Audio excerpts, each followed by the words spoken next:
ગુજરાત આદિજાતિ વિકાસ મંડળની બેઠક જિલ્લા કલેક્ટરની અધ્યક્ષતામાં યોજાઈ। નર્મદા જિલ્લા આદિવાસી વિકાસ મંડળ તથા ગુજરાત પેટર્ન યોજનાની બેઠક કલેક્ટર કચેરી ખાતે જિલ્લા કલેક્ટર શ્રી એસ.કે. મોદીની અધ્યક્ષતામાં યોજાઈ હતી। બેઠકમાં જિલ્લા પંચાયતના પ્રમુખ શ્રી ભીમસિંહ તડવી, નાંદોદના ધારાસભ્ય શ્રી ડોક્ટર દર્શનાબેન દેશમુખ અને દેડિયાપાડાના ધારાસભ્ય શ્રી ચેતરભાઈ વસાવાએ ઉપસ્થિત રહી તાલુકાવાર થયેલા આયોજન અને તેમાં સમાવિષ્ટ કામો અંગે ચર્ચા કરી હતી। કેટલાક કામોમાં ફેરફારની જરૂરિયાત જણાઈ તો તેમાં ફેરફાર કરવા અંગે પણ સૌએ ચર્ચા કરી હતી। આ બેઠકમાં કલેક્ટર શ્રી એસ.કે. મોદીએ જણાવ્યું કે જિલ્લામાં આદિજાતિના વિકાસ માટે ગુજરાત પેટર્ન યોજના તેમજ આદિજાતિ વિકાસ મંડળના આયોજન હેઠળ લેવાયેલા કાર્યો માટે તમામ વિભાગો સંકલિત પ્રયત્નો કરે છે। તાલુકાવાર પ્રાથમિકતાઓને ધ્યાનમાં રાખીને લોકહિતના કાર્યોને પ્રાધાન્ય આપવા પર ભાર મૂક્યો હતો।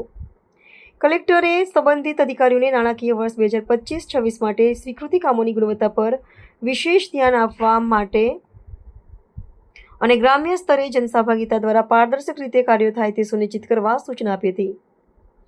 બેઠકમાં જિલ્લા પંચાયત પ્રમુખશ્રી તથા ધારાસભ્ય સર્વશ્રીઓ જિલ્લાના આદિજાતિ વિસ્તારના શિક્ષણ, આરોગ્ય અને આવાસ તથા ખેડૂતો માટેના માળખાકીય વિકાસ કાર્યોને પ્રાથમિકતા આપવા માટે તે જરૂરી હોય તાલુકાવાર ચોક્કસ કાર્યો કરવા મંતવ્યો આપ્યા હતા। ગુજરાત પેટર્ન યોજના અંતર્ગત વર્ષ 2025-26ના આયોજનમાં સમાયેલા કેટલાક કામોના ફેરફારો અંગે પ્રભારી સચિવશ્રી તથા પ્રભારી મંત્રીશ્રીને દરખાસ્ત મોકલવા અંગે પણ પોતાના સૂચનો રજૂ કર્યા હતા।